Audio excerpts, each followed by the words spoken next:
You know, there's this exact moment where the whole illusion just kind of breaks. Oh, yeah.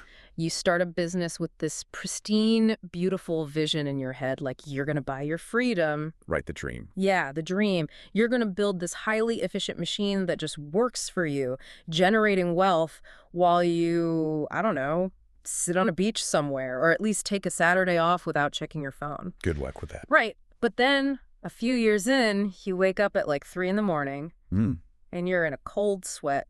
I've been there. We've all been there. And it's not even because of some massive strategic crisis, right? It's because the shipping labels aren't printing correctly. Or a client emailed about a typo on page 4 of a proposal. Or the warehouse inventory is off by like 3 units. The tiny little details that just eat you alive. Exactly. And lying there in the dark, you realize you haven't bought your freedom at all. You've just constructed this incredibly elaborate, highly stressful prison. And you're the warden. You are the warden.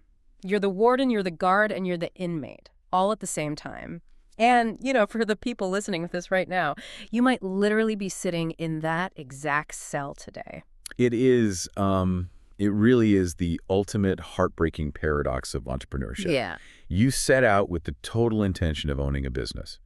And slowly, just imperceptibly over time, the business ends up owning you. You've just become its highest paid, most stressed out employee. Which brings us to what we're doing today. Welcome to the deep dive. We are tearing into a massive stack of materials today from the C88 Executive Training Program. A phenomenal program. Truly. We want to figure out exactly how we build these prisons and, more importantly, how we break out of them. And specifically, we're pulling from the Chairman's Circle Mentoring Group, Right. which is led by Steve Simonson. And for the awesomers listening, you already know the stakes here. Steve isn't, you know, some academic just theorizing from an ivory tower. No, not at all. He's been in the trenches. Exactly. He's a multi-exit founder.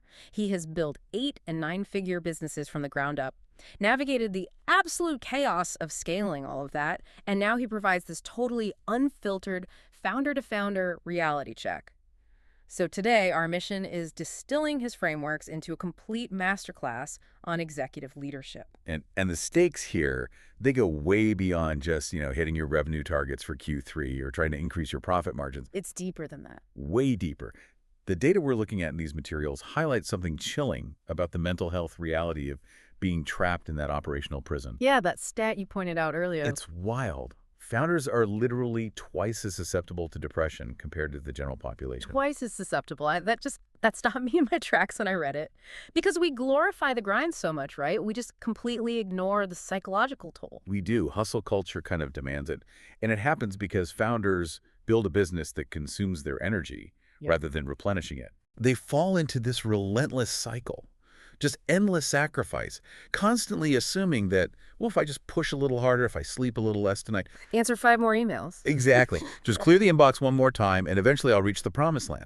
But they don't. They never do. They just find themselves on the absolute bottom rung of the happiness ladder, completely burned out. Yeah. So the blueprint we are unpacking today is the exact antidote to that. It's the actual mechanical and psychological process of stopping the daily grind in your business so you can actually start working on it. Well, let's get into the mechanics of that then, because the training materials heavily reference a foundational philosophy kind of made famous by the E-Myth, this really critical distinction between being a technician and being an entrepreneur. Yeah.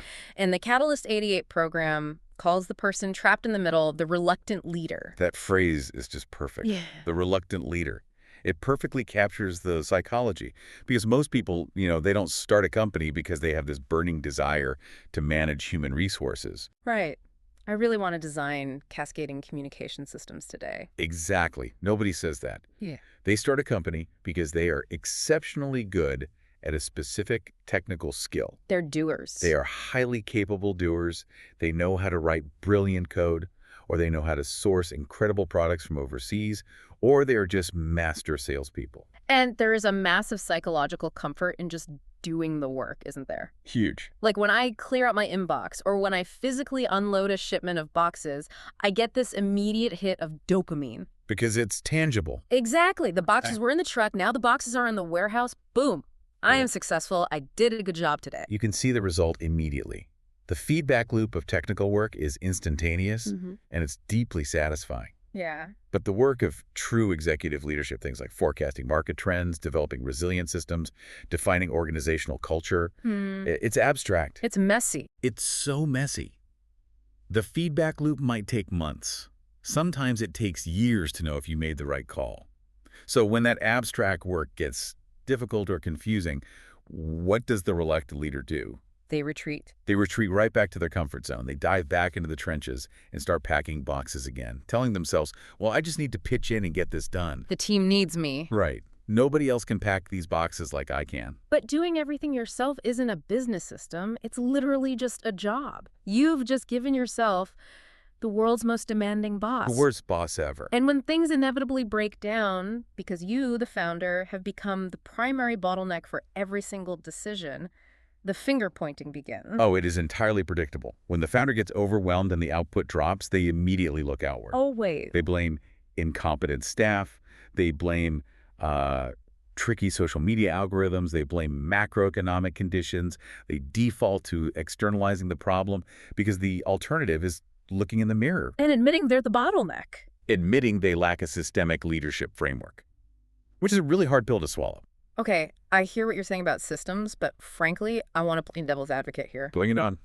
This sounds like a luxury for established, well-funded companies. If I am listening to this and I'm bootstrapping in my garage with $500 to my name, I am the system. Right. I have to wear all the hats. I can't just go out and hire a VP of operations on day one. So how is this advice actually practical for an early-stage founder? That right there, that is the absolute most common defense mechanism founders use to justify staying in the weeds. Is it? Absolutely. Yes, in the absolute genesis of a company, you are doing the manual labor, obviously. Yeah. But the mindset shift towards systemic leadership has to happen long before your budget allows for massive hiring. Interesting. The catastrophic error founders make early on is organizing their brand new companies around the people who currently exist. Which is usually just themselves. Exactly. Themselves and maybe a co-founder. They organize around personalities rather than organizing around the business processes that the company will eventually need to scale. Walk me through what that actually looks like in practice. Like, how do you accidentally organize around a person? Okay, let's say you hire your first employee. We'll call him Dave. Good old Dave. Dave is great. He's a graphic designer, but, he's also pretty good at chatting with customers on the phone. And he doesn't mind running to the post office at the end of the day. He's a team player. He is. Yeah. So you build a job description around whatever Dave happens to be willing to do today. Dave's role becomes this random amalgamation of disjointed tasks. It's like a Frankenstein role. Precisely. It's totally stitched together. Now, fast forward 2 years, the company has grown, and Dave decides to move to another state. He resigns.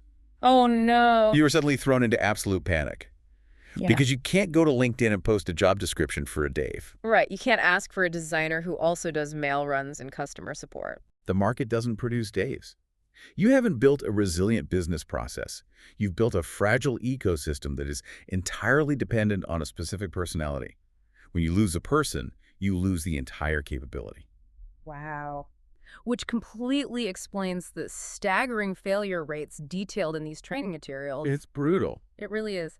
The text points out that 57% of small firms fail in their first year, and 80% fail within 5 years. And it's not because they had bad products. No, the products are usually fine. Right. The text actually lists 17 common obstacles that cause this carnage. Things like owners working way too hard for too little pay, a total lack of frameworks for measuring performance, having literally no idea who their actual target demographic is. And the common denominator across almost all of those 17 obstacles is the illusion that hiring amazing people will magically solve systemic chaos. Yes. The vast majority of founders are totally unaware that the most resilient, profitable businesses are run by robust systems, which are, in turn, operated by ordinary, competent people. They're out there hunting for unicorns. Exactly. They want employees who will magically care as much as the founder and just figure everything out without any direction. But unicorns don't exist. They really don't. If you want extraordinary, predictable results, you can't rely on hoping you hire a genius. You have to build a system that enables an ordinary person to execute flawlessly. And making that transition, stepping away from the belief that you just need to work harder or find better people, it requires stepping into a void. Yeah. You have to stop being the chief technician and fill that void with actual executive leadership. Okay, so let's define what that void actually gets filled with, because leadership is one of those squishy words. It means everything and nothing. Right, it's on every motivational poster. But the Catalyst 88 program breaks executive leadership down into 3 highly actionable pillars: vision, action, and culture. Yes. And this isn't about sitting in a letter chair pondering the universe. This is the very specific filter through which your daily decisions have to be made. Let's examine vision first, because it is probably the most misunderstood. The text defines this as the crystal clear future of the company and the specific steps required to make it a reality. But here's the catch. A vision locked in the founder's head is completely useless. Yeah, if nobody else knows it, what's the point? Exactly. The critical mechanism here is that it must be aggressively, continuously shared. But why does it fail so often in translation? Because I talk to a lot of founders who feel like they are sharing the vision constantly, but the team still seems totally confused. Because founders often confuse a tagline with a vision. Oh, that's interesting. Telling your team, hey guys, we want to be the best in the industry. That is not a vision. It's just a platitude. Right. A true shared vision means every single person in your organization, from the lead developer all the way to the person answering the customer service emails, knows exactly how their specific, mundane daily tasks connect to the ultimate destination of the company. They need to see the through line. Yes. If they don't understand that connection, they are just turning cranks blindly. And if you aren't actively steering the ship and communicating the coordinates, the crew will just start rowing in different directions just to feel busy. That makes the second pillar, action, even more critical then. The text describes action as leading by example, which, again, sounds cliche until you look at the actual mechanics of it. Right. It specifically calls out leveling up your own systemization, increasing your individual competence, and driving organizational advancements. It is the psychology of standards. If you, as the leader, demand meticulous data hygiene from your marketing team, but your own executive reports are a disorganized mess. They'll see right through it. Immediately, your team will recognize the hypocrisy on day one. Your actions set the high watermark for execution. You cannot demand a standard from your organization that you are unwilling to demonstrate in your own operational habits. And then there is the third pillar, culture. Again, often a buzzword, usually equated with ping pong tables and free snacks in the break room. Kombucha on tap. Exactly. But the source material defines culture in a strictly business context that I found really fascinating. It defines it as attitude and energy. Specifically, taking on company problems as if they are intensely personal problems to solve and doing it with urgency. It's about creating an environment of profound ownership. Yeah. When a customer receives a defective product, a weak culture points to the shipping department and says, well, not my job. Talk to Dave in shipping. Right. But a strong culture, which has to be modeled by the founder, views that defect as a personal failure of the entire system, and they attack it with immediate intensity. It's treating the business's reputation with the exact same protective energy you would use for your own family. But the text puts a massive, glaring warning label on these 3 pillars. It calls it the leadership principle. This is so important. It states that while true leadership requires vision, action, and culture, they absolutely must be your vision, your action, and your culture. There is no one-size-fits-all template. And this is where so many ambitious founders stumble. They read a biography of Steve Jobs, or they listen to some intense Elon Musk interview on a podcast. And they go into the office on Monday morning trying to mimic that exact persona. Yes. They adopt this aggressive, demanding posture that is completely foreign to their actual personality. It's like trying to wear someone else's prescription glasses. Oh, that's a great way to put it. Sure, those lenses might help the other person see with perfect clarity, but if you put them on, they're just going to give you a massive headache and make everything blurry. Your team isn't stupid. If you try to lead through a fabricated persona, they will sense the inauthenticity instantly, and you will lose all their trust. That is a brilliant analogy. You absolutely must level up your skills. You must demand higher standards, but you cannot strip away the core elements of what makes you uniquely effective. Right. Which forces us to confront something deeply personal before we go any further into the business strategy.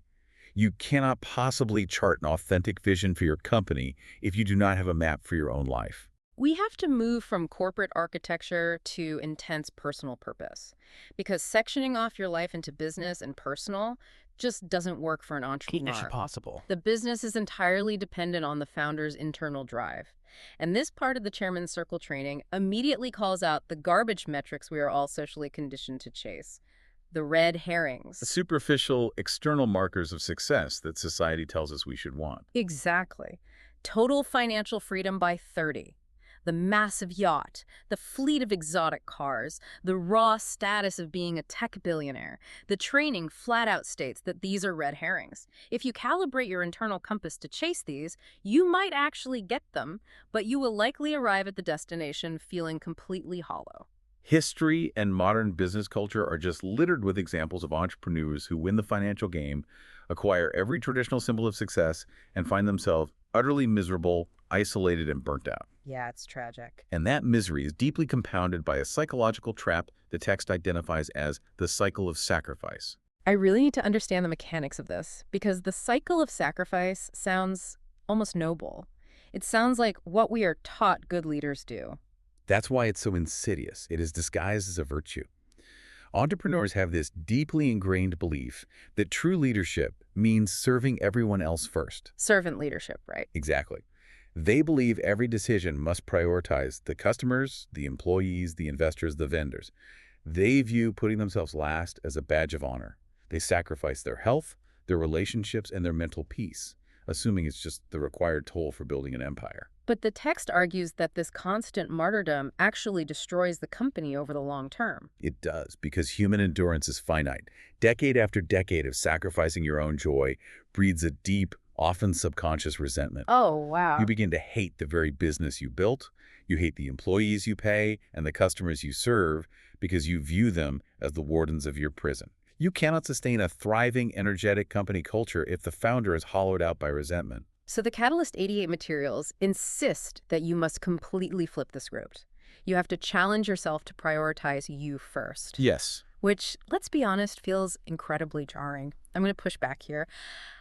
Isn't this just giving founders a license to be selfish? I hear that all the time. We are hammered from day one in business school that the customer is always right, the customer comes first.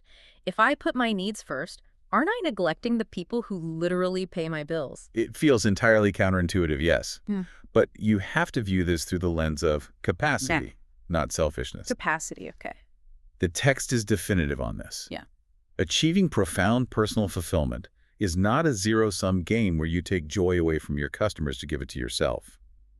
When you achieve a state of true alignment and joy, you exponentially expand your capacity to serve others. Ah, I see. You bring positive, creative, resilient energy back to your staff, your family, and your market. Yeah. It's the classic airplane oxygen mask principle. Secure your own mask before assisting others. Exactly. If you don't secure your own mask first, you will pass out and be utterly useless to everyone around you. You cannot pour from an empty cup. That reframes it perfectly. Yeah. It's about sustainable capacity, not greed. So how do we actually find this authentic internal compass? The program lays out a very rigorous 6-step process for finding your personal why. Let's break this down because this is the operational blueprint for clarity. Step 1 is simply commitment.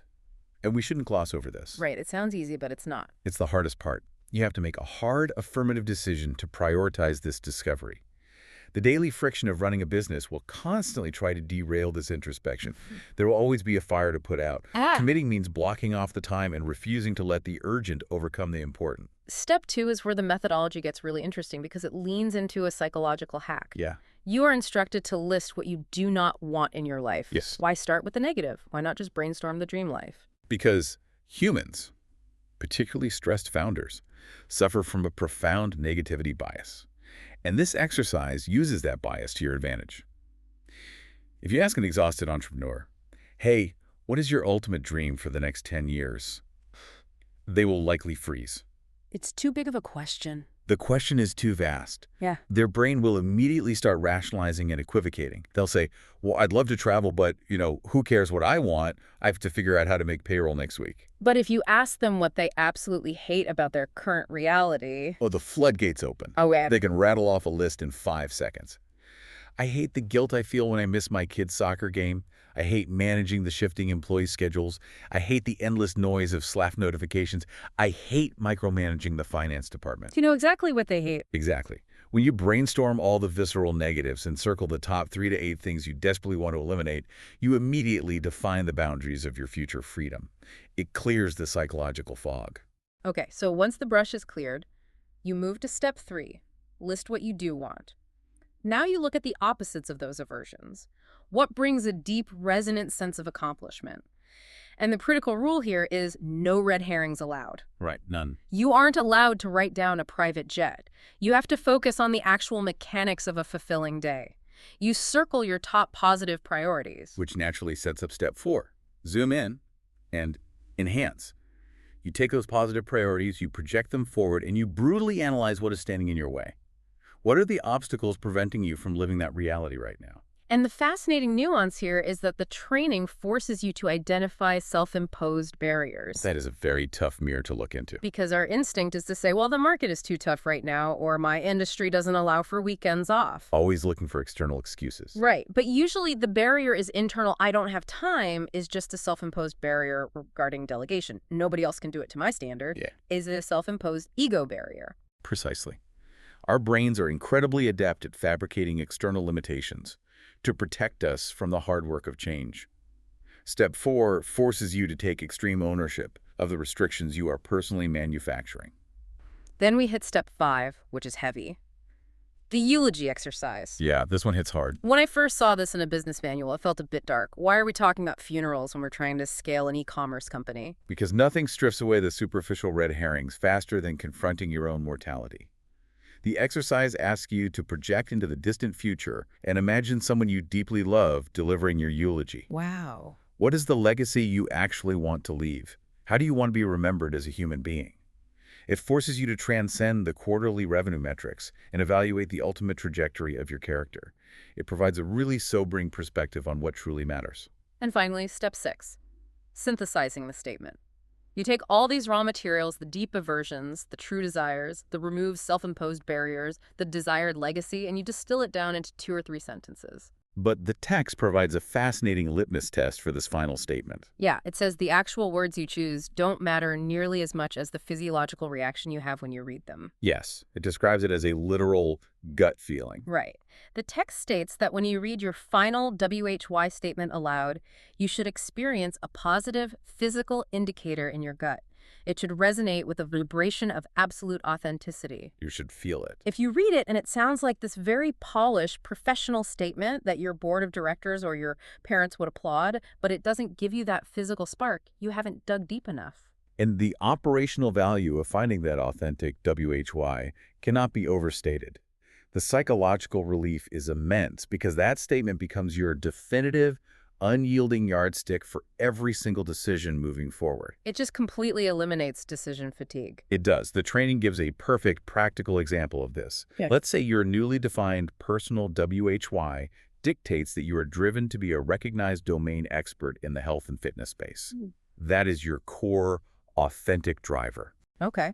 And suddenly, your broker brings you an incredibly lucrative opportunity to acquire a regional chain of drive-through coffee kiosks. Now, without your WHY, you would be agonizing over this for weeks. Oh, absolutely. You'd build spreadsheets, you'd look at the cash flow, you'd think, man, the multiples are amazing, I can't pass this up. You would burn immense mental energy. But with your WHY firmly established, the calculation takes 3 seconds. You ask, does buying coffee kiosks align with my purpose of being a domain expert in the fitness space? The answer is unequivocally no. So the decision is no thank you. Well, you don't need more random opportunities to make a buck. You need an impenetrable filter to rapidly say no to the wrong things so you can fiercely protect your capital and your energy for the right things. that is the essence of executive clarity. But, having that internal clarity doesn't magically stop external chaos from happening. Oh, definitely not. You step back into the office on Monday, armed with your personal WHY, and the reality of operations just punches you in the face. Welcome to business. Exactly. Quincy is messing around on Facebook instead of working. The warehouse just realized they are entirely out of your top-selling SKU. The ad agency just blew through the weekly budget in 2 days with 0 conversions. The frustrations are mounting. How do you handle this without reverting to the chaotic, reluctant leader who just starts screaming and packing boxes. This is the critical pivot in the training, moving from personal philosophy into the raw mechanics of operations. We are talking about systemic thinking and smashing the key frustrations. Right. And the foundational concept here is recognizing that a business frustration is not just a random stroke of bad luck. A frustration is a repeating pattern of events over which you currently feel you have no influence. But the key word there is feel. You absolutely do have influence, provided you view the frustration through the correct lens. The materials break down the 3 distinct ways humans interpret operational friction: internal, external, and systemic. And this is where the toxic blame game usually begins. Let's dissect those, because understanding this psychology is paramount. The first interpretation is internal frustration. This is when the founder absorbs all the blame. It usually manifests as a lingering, retroactive feeling of guilt or inadequacy. The text uses a very relatable example here. You have an employee, let's call her Sonia, deep down that you should fire Sonia. We've all had a Sonia. She is toxic to the culture and terrible at her job, but you are avoiding conflict. You are scared of the awkward conversations, so you create false hope. You tell yourself, well, maybe if I just train her one more time, she'll turn it around. So you procrastinate, and the frustration just eats you alive internally. And that internalizing destroys your confidence. Yeah. The second interpretation is external frustration. This is the complete opposite. This is where you point the finger at someone or something else. And psychologically, externalizing is highly addictive because it provides immediate short-term relief from your own guilt. It feels great. It feels amazing to say, the macroeconomic environment is terrible right now, so our sales are down, nothing I can do. Or, Quincy's incredibly lazy and constantly on his phone, so we missed our production goal. Right.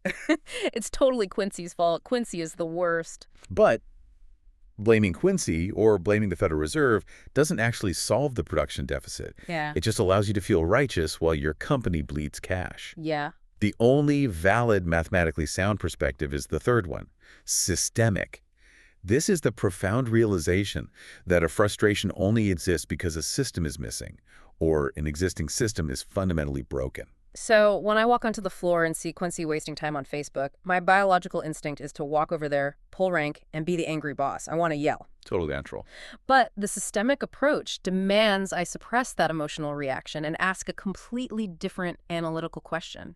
It demands I ask, why does the architecture of my business allow for so much superfluous, untracked time in the first place? It's like getting angry at the water for leaking onto the floor instead of just grabbing a wrench and fixing the broken pipe. That is the exact mental shift required. You do not yell at the water for obeying gravity and finding a hole. You identify the hole and you seal it. If you do not have daily scorecards, clear KPIs, or a transparent reporting system that makes it instantly obvious when Quincy falls behind pace, the system is failing. Quincy is just a symptom. Wow. If you run out of your best-selling inventory, you don't call the supplier and scream at them. You look in the mirror and examine your own lack of predictive forecasting and inventory management buffers. To help founders actually fix the pipes instead of yelling at the water, C88 provides a highly structured 7-step obstacle smashing process. It takes the emotion out of it and provides a mechanical way to turn a recurring headache into a permanent, automated solution. Let's walk through the exact steps. Step 1 seems deceptively simple. Define the frustration. But founders routinely botch this step by stating their frustration as a proposed remedy. What do you mean? They will say, my frustration is that I need a new inventory management software. But that isn't the frustration at all. That's a guess at a solution. Exactly. The actual frustration is, we continually run out of stock on our top 3 items during peak season. You must state the raw problem. If you start with a broad, honest frustration, you keep your mind open to discovering the true root cause. You might buy an expensive new inventory software only to realize the real bottleneck was that the finance department takes 5 days to approve purchase orders. Oh, man. If you just define the problem as needing software, you miss the finance bottleneck entirely, and the stockouts just continue. Once you have the true definition, you move to step 2. Redefine it as a system failure. You forcefully remove the names of people and external forces from the equation. So instead of saying the warehouse team isn't giving me the numbers I need, you reframe it to an objective reality. Inventory levels are not being reported to purchasing on a daily schedule. Which naturally drives you to step 3. Work the problem and quantify. This is where you have to act like a forensic accountant. You cannot rely on feelings or anecdotal memories. It feels like we run out of stock all the time. Right, you can't say that. You have to ask, how many times did this specific failure occur in the last quarter? What percentage of total orders were affected? What is the actual calculated financial cost of this friction?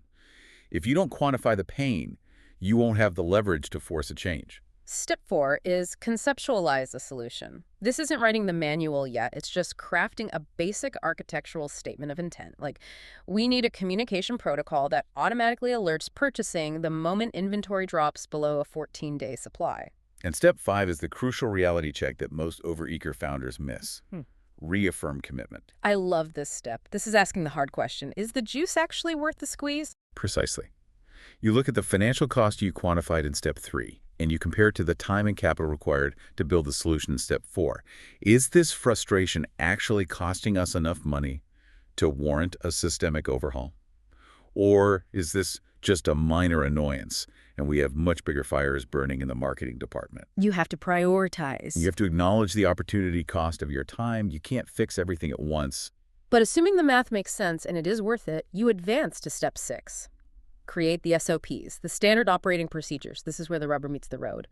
You assign clear responsibility, you map out the specific workflow step by step, and you define the exact metrics that will prove the system is functioning. And finally, step 7, roll out. And the Catalyst 88 materials offer a vital piece of psychological advice here.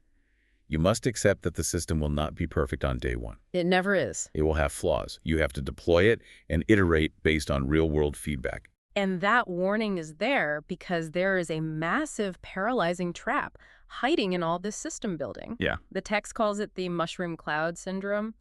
I think every ambitious person has fallen victim to this at some point. Oh, it is the death of execution. Oh. It occurs when a leader correctly identifies a small, localized problem, say, organizing the digital files for the design team. But as they start designing the system, they overthink the future scale. Yeah. They start asking, well, will this file structure hold up when we have 500 employees? What if we acquire another company? What if we expand into the Asian market and need multi-language support? It's like trying to fix a leaky faucet in your kitchen, but before you turn the wrench, you convince yourself you need to redraw the plumbing schematics for the entire city grid. Yes. The complexity just explodes exponentially. It explodes into a mushroom cloud of hypothetical variables. And what is the inevitable result?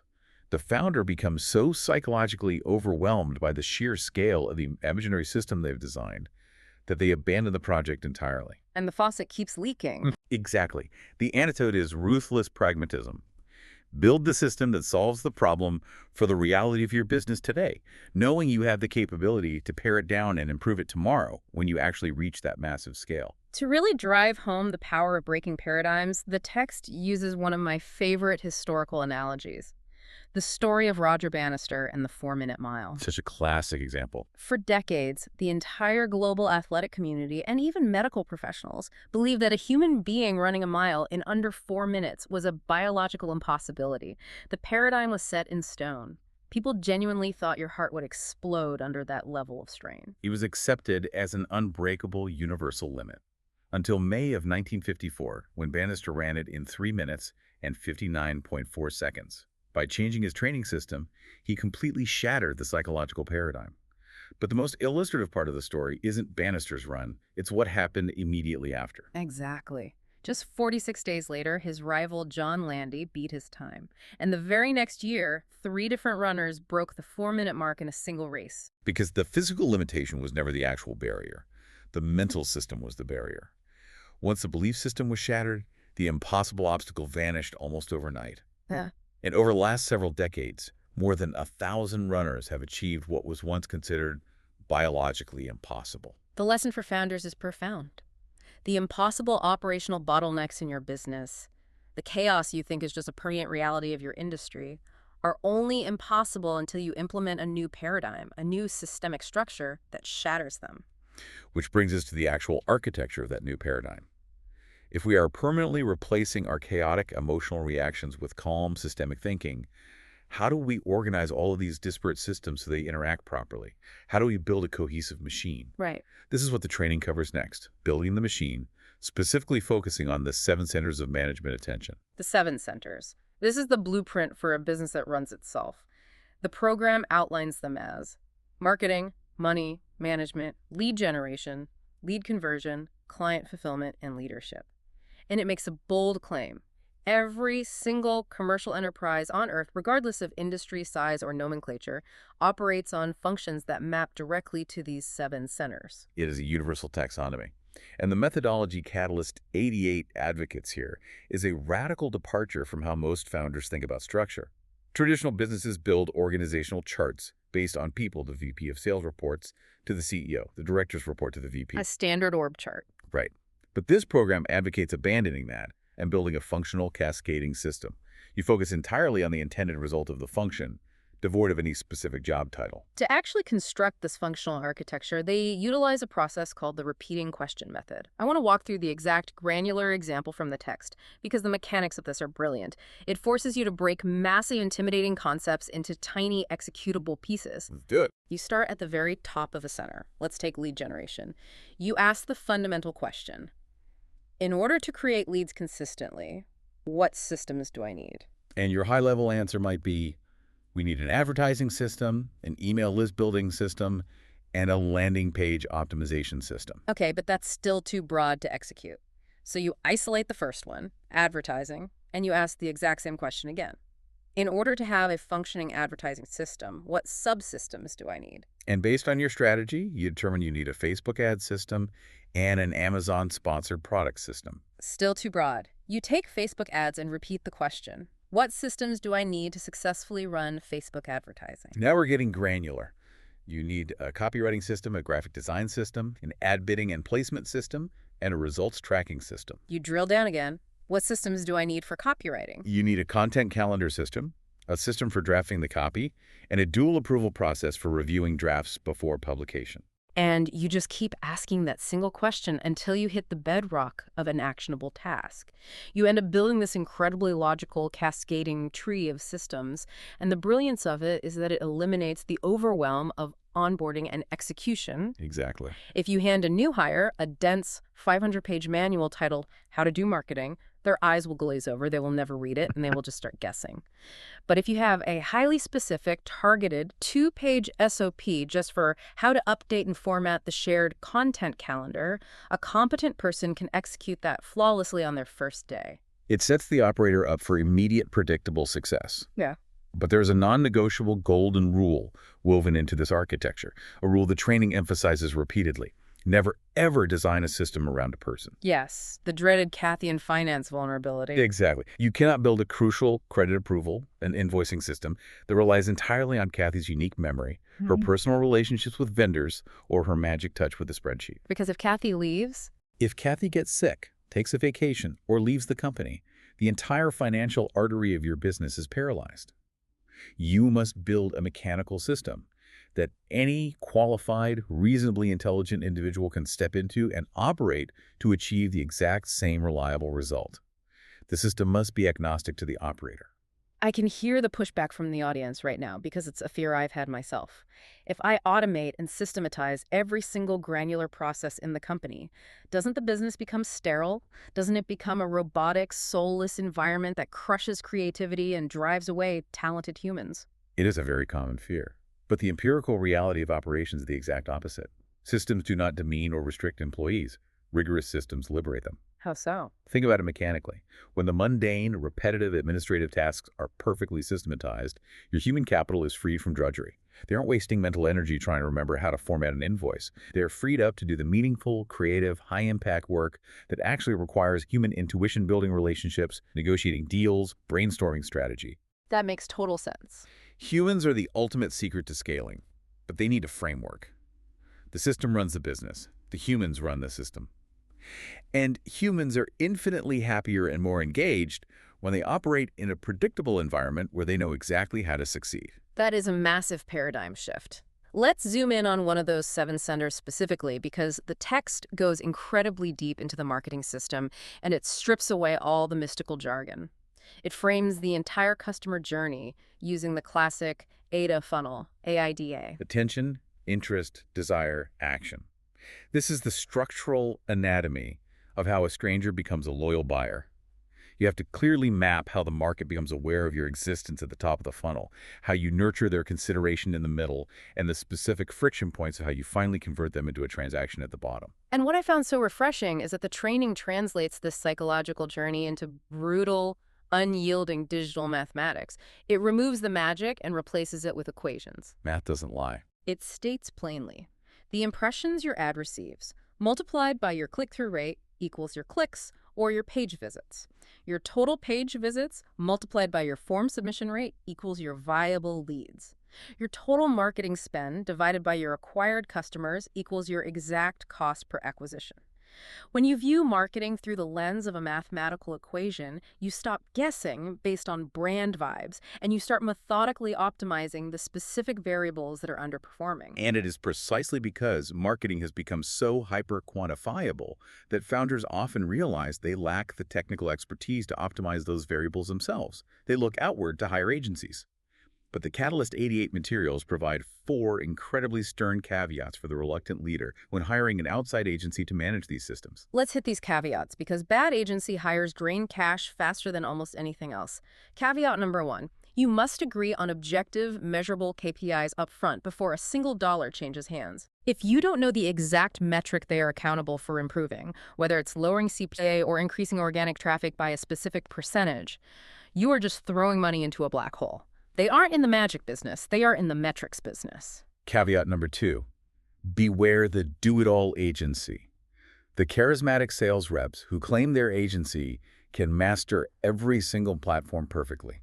It is almost never true. Which flows directly into caveat number 3.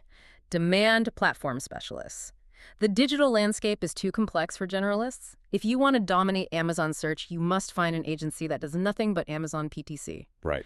But you cannot assume that same Amazon expert has any clue how to run a profitable TikTok influencer campaign.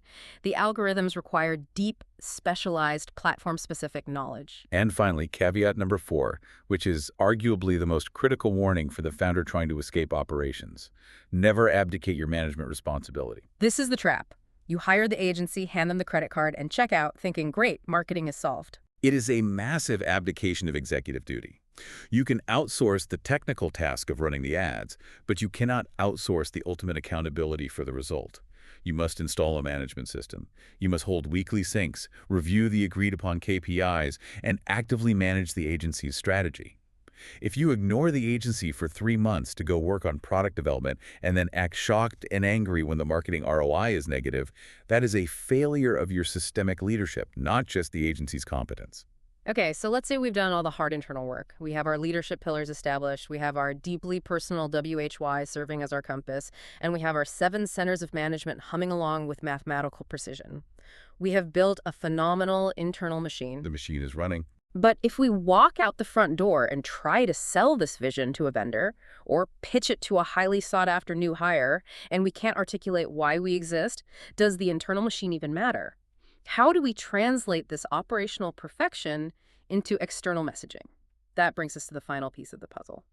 Defining the future through a strategic objective and an origin story. Your strategic objective is the external translation of your internal vision. It is how you communicate the ultimate trajectory of the company to your team, your investors, and your market. But the training is ruthless in identifying what a strategic objective is not. It is not a hollow corporate mission statement. In fact, the text refers to 99.9% of modern mission statements as flaming garbage. And that is a very accurate assessment. Most companies publish a word salad that says something like, "We strive to deliver synergistic value and paradigm-shifting excellence to our global stakeholders." It means absolutely nothing. It is frictionless corporate speak. A true strategic objective is a highly specific, uncompromisingly measurable vision of a future state. The program uses a brilliant historical example to illustrate what this actually looks like. It asks us to imagine the strategic objective for McDonald's, as Ray Kroc might have written it back in 1955. And pay attention to the granular detail in this example. It didn't rely on vague aspirations like, "We want to sell good hamburgers and make people happy." Right. It stated definitively, McDonald's will be a nationwide chain of identical, highly efficient restaurants delivering healthful, low-cost cuisine. It will generate more than $500 million in annual revenues and scale to over 1,000 specific locations across the United States. And it gets even more specific regarding the operational standards. Customers will experience the exact same result every single time they visit, regardless of location. Prompt service in under 60 seconds, hot food, and an impeccably sanitary environment. It will deliberately appeal to all demographics in our parking lots. We expect to see an equal mix of Chevrolets, pickup trucks, luxury Rolls-Royces, and bicycles. It defines the exact revenue targets, the scale, the precise operational tolerances for service speed, and the specific target demographics. In 1955, writing that down must have sounded like an audacious, borderline delusional dream. It sounds crazy. But because it was so vividly and specifically defined, it ceased to be a dream and became an architectural blueprint. Every subsequent system they built was reverse engineered to serve that exact objective. I love the blueprint analogy, but a blueprint, by definition, is technical and cold. It appeals to the logical brain to truly move people, to get employees to bleed for the cause, or customers to become evangelists. You need something that connects on a deep emotional level. You need a company origin story. And the training text sets up a scenario to explain why this is so critical, and it is painfully relatable. They call it the taxi cab scenario. It is an incredibly effective thought experiment that forces founders to confront their lack of narrative. Okay, let's play this out. Picture yourself in a long, boring taxi line at an airport. You glance to your right, and you realize you are standing next to your absolute all-time business hero. It could be Warren Buffett, Sarah Blakely, Elon Musk, whoever you admire most. Your heart rate just jumped. You try to play it cool, but by some incredible stroke of luck, the line condenses, and you end up sharing the back of a cab with them for a 30-minute ride. You are sitting shoulder to shoulder with greatness. The adrenaline is spiking. The internal stakes you've created for yourself in this moment are astronomical. Exactly. You're thinking, this is my moment. And then the hero turns to you, smiles genuinely, and asks the inevitable question. So what do you do? And your brain? It just hard crashes. You get the Windows 95 blue screen of death, total cognitive failure. You panic and you mumble something generic like, oh, I'm an entrepreneur. I started my own e-commerce company. But the hero is polite, so they press you. Sure, everyone is an entrepreneur today, but what does your company actually do? And the Arctic cold reality washes over you. You don't have a story. You desperately cobble together some technical facts about your supply chain. You recite some meaningless platitude about delivering high-quality products at a fair price. And you watch in real time as your hero's eyes completely glaze over. They politely nod, pull out their phone, and the opportunity of a lifetime evaporates in silence. You blew it. It is a visceral example of a massive missed opportunity. Because a compelling company story isn't just about sounding impressive at cocktail parties or in taxi cabs. The narrative is a functional tool. It has utility. High utility. Your team wants to follow a leader who is on a meaningful, consequential mission. Your customers want to feel good about their purchases on an emotional, identity-driven level. Your vendors want to align their resources with winners. A powerfully articulated origin story achieves all this alignment with virtually zero financial investment. When executed correctly, it is one of the highest ROI activities a founder can undertake. So how do we actually build a story that avoids the blue screen of death? How do we craft something that actually inspires? It begins by tethering the narrative back to your personal WHY and the metrics of your strategic objective. But the most critical component, the secret sauce, is that you must clearly articulate what you believe. Reciting a list of features, benefits, and pricing structures is incredibly boring.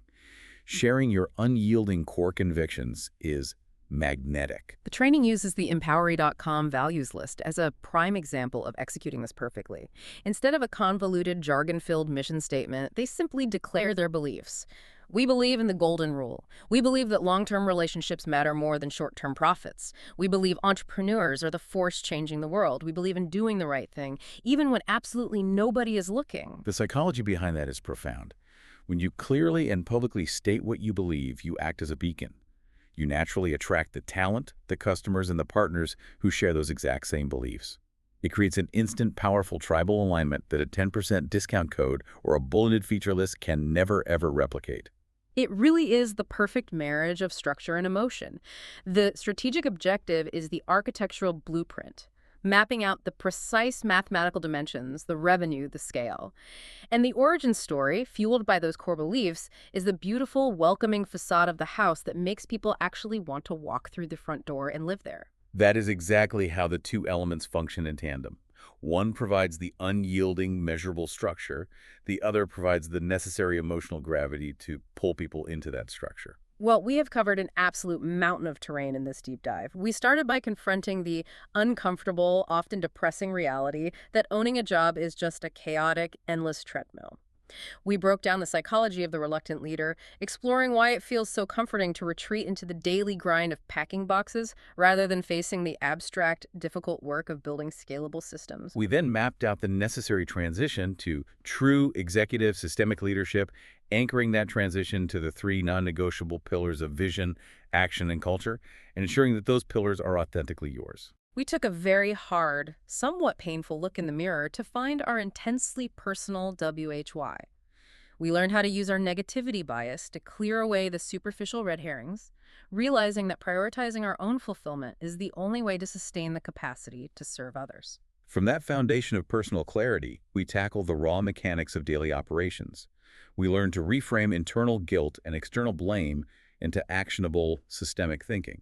We broke down the 7 centers of management attention, adopting the repeating question method to ensure that we design resilient processes around predictable results rather than relying on the fragile magic of specific personalities. And finally, we brought it all together by defining the future of the enterprise with a mathematically precise strategic objective, paired with a belief-driven origin story that actually moves people to act. It is a massive transformational journey from being the warden of your own prison to being the architect of your freedom.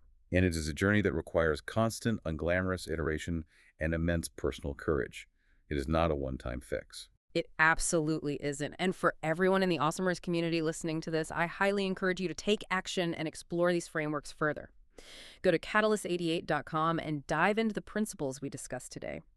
Steve Simonson and the Chairman's Circle Mentoring Group are doing incredible, trench-tested work turning stressed-out, overwhelmed operators into true, high-level founders. Embracing this transition from being consumed in your business to methodically working on your business is the only sustainable path to the entrepreneurial freedom you originally set out to find. Exactly. You didn't sacrifice this much of your life just to build a prison. You built this machine to be free. Which leaves us with one final provocative question for you to mull over as you go back to your day. A question that brutally tests everything we've unpacked in this hour. If you were forced to step away from your business for 30 days, starting tomorrow morning, completely unreachable, no phone, no email, would the company thrive and grow because of the resilient systems you've built? Or would it completely collapse into chaos because you are still the ultimate indispensable bottleneck? And whatever your honest answer is, what does it say about your current definition of leadership?